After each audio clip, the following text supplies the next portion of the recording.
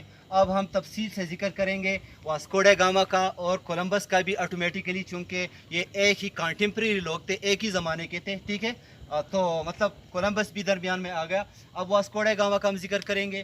تو واسکو ڈا Gama Columbus کی طرح یہ بھی پرتگال کا رہنے والا تھا، اور چونکہ اس زمانے میں ترکی کی خلافت عثمانیہ کی بحری طاقت بہت بڑھ چکی تھی. ٹھیک ہے، تو یورپین جہاز جب بحیر روم میں، میڈیٹرینین میں مطلب تیرتے تھے، تو ترکی کا اپنا بحری بیڑا اتنا طاقتور تھا کہ مطلب وہ انہیں چیلنج کر کے ان کے ساتھ ان کی جنگیں ہو جاتی تھی، اور اس کے نتیجے میں جو ہے ان کے جہاز سمندر میں ڈوب جاتے تھے، سمندر بورڈ ہو جاتے تھے، یعنی نقصان کا سامنا کرنا پڑتا ان کو. تو یہی وجہ ہے کہ انگریزوں کو ایک ایسے راستے کی ضرورت تھی جو سیف ہو. ٹھیک ہے، تو اس کی ڈسکوری کے لیے کولمبس پرتگال سے مغرب کی طرف چلا گیا اور غلطی سے اس نے امریکہ دریافت کر لیا، جبکہ دوسری طرف واسکو ڈا گاما جو ہے یہ مشرق کی طرف آیا اور افریقہ کے مغربی ساحلوں کے ساتھ ساتھ تیرتے ہوئے، ٹھیک ہے، بحری جہازوں میں، مطلب یہ یمن اور صومالیہ وغیرہ ان علاقوں میں آیا. وہاں پہ عرب سیلرز، عرب ملاح جو ہے ان کی خدمات سے استفادہ کر کے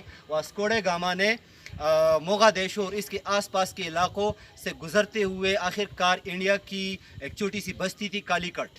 تو کالی کٹ کے مقام پہ جب مطلب وہ پہنچا واسکو ڈا گاما اپنے دیگر جہازوں کے ساتھ، ساتھیوں کے ساتھ، تو وہاں کے حاکم نے اس کی خوب آؤبگت کی، اس کی مہمان نوازی کی. ٹھیک ہے، اور اس کے دیکھا دیکھی جو روٹ ایک بار دریافت ہوا تو پھر اس کے پیچھے فرینچ بھی چلے آئے اور ڈچ بھی آ گئے، اور مطلب برٹش لوگ سارے ایک بعد دیگرے مطلب انہوں نے ہندوستان کا رخ کیا. واسکو ڈا گاما نے جو نیا روٹ انڈیا کا دریافت کیا، اس کو اردو میں راس امید اور انگلش میں کیپ آف گڈ ہوپ کہتے ہیں. ان دنوں بحر ہند یعنی انڈین اوشن کی جتنی تجارت تھی یہ مسلمانوں کے ہاتھ میں تھی. مسلمانوں کے جہاز جو ہے یہ انڈونیشیا، سری لنکا کے راستے سے گزرتے ہوئے مطلب انڈونیشیا، ملیشیا، برونائی، حتیٰ کہ بہت دور دور تک چلے جاتے تھے. ٹھیک ہے، تو یعنی ان کا قبضہ تھا پوری تجارت پر. تو بدلے میں وہاں سے مختلف چیزیں لا کے وہ عرب ممالک میں بیچ دیتے تھے، اور پھر وہاں سے لیبیا کے آس پاس سمندر کو، بحر روم کو کراس کر کے مطلب ان کا مال عرب سیلرز جو ہے یہ اٹلی میں بیچتے تھے، اور اسی طرح اٹلی سے مال لا کے واپس عرب میں یا ان علاقوں میں لے کے جاتے تھے. چونکہ یہ تجارت ان کے ہاتھ میں تھی، لیکن وہ اپنے آپ کو وقت کے حساب سے اڈاپٹ نہ کر سکے. ان کے بحری جہاز جو ہے یہ یورپی بحری جہازوں کا مقابلہ نہیں کر سکتے تھے. تو اس وجہ سے ان کی وقتاً فوقتاً یورپینس کے ساتھ لڑائیاں ہوتی رہی، اور لڑائیوں کے نتیجے میں مصر کا جو بحری بیڑا تھا اس زمانے میں، ٹھیک ہے، تو مصری بحری بیڑے نے 1511 AD میں شکست کھائی، اور اس کے نتیجے میں جب وہ کمزور ہو گئے تو پوری تجارت جو ہے ملیشیا اور انڈونیشیا تک، ٹھیک ہے، اور آس پاس کے جو ساحلی علاقے، تو اس کی پوری تجارت جو ہے یہ یورپینس خاص طور پر پرتگال والوں کے ہاتھ میں آ گئی. ان دنوں اسپین اور پرتگال کی جنگ چھڑ گئی. ٹھیک ہے، تو اسپین والوں نے پرتگال پر قبضہ کر لیا، اور دوسری طرف ہالینڈ اور اسپین کی جنگ چھڑ گئی. ہالینڈ کی سپورٹ میں مطلب گریٹ برٹن تھا، اور پرتگال جو ہے یہ جنگ ہار گیا، پرتگال پر قبضہ ہو گیا برٹن والوں کا اور ہالینڈ کا. دوسری طرف اسپین اور برطانیہ کی بھی آپس میں جنگ چھڑ گئی، اور چونکہ ہر جنگ میں تقریباً پرتگال والے پرتگیز جو ہے یہ ہر جنگ کا حصہ تھے، اس وجہ سے پرتگال والوں کی بحری طاقت، ان کی فوجی قوت اور ساتھ ساتھ ان کی جو تجارتی اجارہ داری تھی یہ مطلب ختم ہو گئی، اور یوں میدان جو ہے یہ فرانسیسیوں اور انگریزوں کے لیے صاف ہو گیا. اب ایسٹ انڈیا کمپنیز کے متعلق بات ہوگی، کیونکہ کالونیاں بنانے میں ایسٹ انڈیا کمپنیز کا یہ ایک کمپنی نہیں تھی، اسی وجہ سے میں آپ کو بتا رہا ہوں. پہلی ایسٹ انڈیا کمپنی جو تھی یہ ہالینڈ والوں کی تھی، ڈچ والوں کی. ٹھیک ہے، تو یہ کمپنی انہوں نے ڈچ ایسٹ انڈیا کمپنی کے نام سے بنائی. اس کے بعد فرانسیسی آئے، انہوں نے جو کمپنی تجارتی کمپنیاں تھیں ساری کی ساری، تو ان کی کمپنی جو ہے یہ فرینچ ایسٹ انڈیا کمپنی کے نام سے مشہور ہوئی. اور 1608 عیسوی میں جب انگریز آئے ان کے پیچھے تو انہوں نے اپنی تجارتی کمپنی کو برٹش ایسٹ انڈیا کمپنی کا نام دیا. یہ تو برائے نام مطلب تجارتی کمپنیاں تھیں، لیکن ان کمپنیوں کے ہاتھ میں بڑی طاقت تھی. یہ بیری جہاز بناتے تھے، بندوقیں اور توپیں بناتے تھے. اس کے ساتھ ساتھ مطلب یہ فوجی بھی بھرتی کرتے تھے اور پوچھ کشی کی صورت میں جا کے مختلف علاقوں پہ قبضے بھی کر لیتے تھے. کمپنیوں کی طاقت کے بارے میں آپ کو بتا رہا تھا کہ ایک بہت طاقتور کمپنیاں تھیں. اسی وجہ سے تو انہوں نے پورے ہندوستان پہ قبضہ کیا. چین ان کے قبضے میں آ گیا، آس پاس کے سری لنکا، برما وغیرہ بڑے بڑے علاقے ان کے قبضے میں آئے. اسی لیے آئے کہ ان کے پاس طاقت تھی. تو اس حوالے سے ایک کتاب ہے جس کا نام ہے کمپنی کی حکومت. ٹھیک ہے، یہ اردو میں ہے، تو آپ کو اگر لائبریری میں وہ کتاب ملے تو اس سے آپ کی معلومات میں اور بھی اضافہ ہو جائے گا. ٹھیک ہے. ایک بات اور، جب تک انگریزوں اور ہالینڈ والوں کا مطلب آپس کی ان کا اتحاد قائم رہا. ٹھیک ہے، تو یہ اتحاد اس وجہ سے تھا کہ ہالینڈ والے اور انگریز دونوں فرانس اور پرتگال والوں کے خلاف تھے. تو ان سے جب تک جنگیں ہوتی رہی، ٹھیک ہے، تو ہندوستان میں اور آس پاس کے دیگر کالونیز میں وہ ایک دوسرے کا ساتھ دیتے رہے. لیکن جب ان کے مفادات جو ہے ہالینڈ اور برٹن کے یہ ایک دوسرے سے متصادم ہوئے تو پھر ان کی بھی آپس میں جنگی ہوئی. ٹھیک ہے، اور جب مطلب ہالینڈ کو شکست ہوئی تو میدان جو ہے اس بار صرف اور صرف انگریزوں کے لیے مطلب رہ گیا اور ان کے مقابلے میں فرانسیسی تھے. ہالینڈ والوں نے جب ہندوستان میں شکست کھائی برصغیر پاک و ہند میں، تو انہوں نے انڈونیشیا اور ملیشیا کا رخ کیا، جس کو فار ایسٹ کہتے ہیں، مشرق بعید. ٹھیک ہے. دوسری طرف انگریزوں نے مطلب فار ایسٹ ان کے لیے دلچسپی کا محور نہیں رہا، بلکہ ان کی دلچسپی ساری کی ساری جو ہے یہ انڈیا تک محدود رہی. اور جبکہ بدلے میں ہالینڈ والوں نے ہندوستان کے ساتھ مزید کوئی سروکار نہیں رکھا. انگریزوں نے ہندوستان کی اہم بندرگاہوں مثلاً کلکتہ، مدراس، کالی کٹ وغیرہ وغیرہ، ٹھیک ہے، تو وہاں پہ انہوں نے اپنے بحری مستقر یا بیسز بنائے. صحیح ہے. انہی دنوں پرتگال کے بادشاہ کی بیٹی جو ہے اس کی شادی برطانیہ کے بادشاہ چارلس دوئم سے ہوئی. صحیح ہے. تو جہیز کی صورت میں چارلس دوئم کو پرتگال کے بادشاہ کی طرف سے بمبئی اس زمانے میں ایک چھوٹی سی بستی تھی. ٹھیک ہے، تو بمبئی کی بستی اس کو دے دی گئی اپنے مطلب داماد کو یا بیٹی کو. یوں بمبئی جو ہے یہ بغیر کسی جنگ کے انگریزوں کے ہاتھ میں آیا اور فتح ہو گیا. اب 17ویں صدی کے آخر میں فرانسیسی جو ہے انہوں نے بھی ہندوستان میں زیادہ سرگرمی لینا شروع کی. انہوں نے ہندوستان کے ایک نواب سے پانڈیچری کا قصبہ جو ہے مطلب یہ قیمت دے کے اس کو خرید لیا اور وہاں پہ اپنا بیس، نیول بیس اور ساتھ ہی تجارتی مراکز جو ہے یہ قائم کر دیے. لیکن مدراس چونکہ پانڈیچری کے بہت زیادہ نزدیک تھا، لہٰذا انگریزوں کو اس بات کا خطرہ تھا کہ فرانسیسی جو ہے چونکہ مطلب یہ ایک دوسرے کے ساتھ ٹسل میں تھے، صحیح ہے، تو مطلب حریف تھے، تو انگریزوں کو اس بات کا خدشہ تھا کہ کسی دن فرانسیسی لشکر کشی کر کے، فوج کشی کے ذریعے کہ فرانسیسی مدراس پر قبضہ کر لیں گے. اس وجہ سے آپس میں ان کی لڑائیاں ہوئی اور اس لڑائی میں جو ہے ہندوستانی کبھی کچھ مطلب فرانسیسیوں کا ساتھ دیتے رہے اور کچھ جو ہے یہ انگریزوں کی میت میں لڑتے رہے. بہرحال خود ہندوستانیوں کے اپنے جو جھگڑے تھے تو یورپین نیشنز جو ہے سٹارٹ میں یہ مطلب ہندوستانیوں سے بھی مدد لیتے تھے. مغل ڈاؤن فال، مغلوں کے زوال کی بات. تو مغل آپ کو پتہ ہے کہ اس کا پہلا بادشاہ جو ہے ظہیر الدین بابر 1526 میں جس نے انڈیا پہ آ کے قبضہ کر لیا تھا. ٹھیک ہے، اور اس کے بعد کافی عرصے تک مثلاً ہمایون اور پھر اکبر اور اس کے بعد جہانگیر وغیرہ. ٹھیک ہے، لیکن اورنگزیب عالمگیر کی وفات کے بعد 1707 عیسوی میں ہندوستان جو ہے یہ مطلب زوال کا شکار ہوا. اور ایسٹ انڈیا کمپنی 1857 کے بعد جو ہے اس کو ختم کر دیا گیا.